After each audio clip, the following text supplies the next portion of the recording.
Brexit trade talks could result in French fishermen going bankrupt as EU countries fear overcrowded waters without a UK deal. France has been at the centre of the Brexit debate since trade talks began, with President Emmanuel Macron attempting to preserve his country's access to UK fishing waters.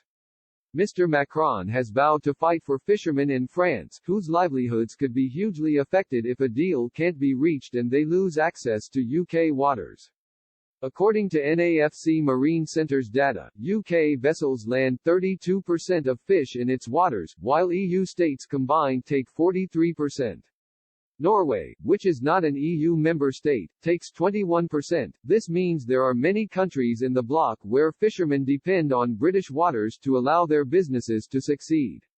Between 2012 and 2016, for example, France caught 120,000 tons of fish worth £171 million, €192 million, according to Marine Management Organization figures.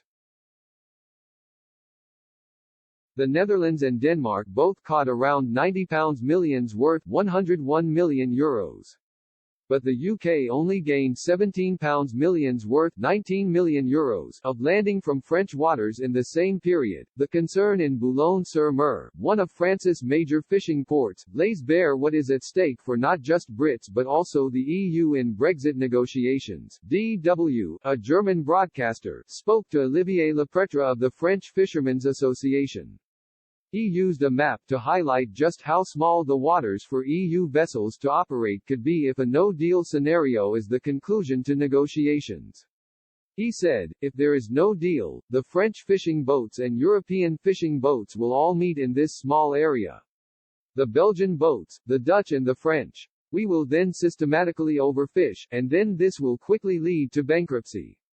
Fears of congestion in European waters were echoed by Stéphane Pinto, fisherman and vice president of the Fisheries Committee, who said, if tomorrow there is no deal Brexit, meaning a hard Brexit, all the flotillas of Europe, the Belgians, the Dutch, and the French will all be in the same fishing zone.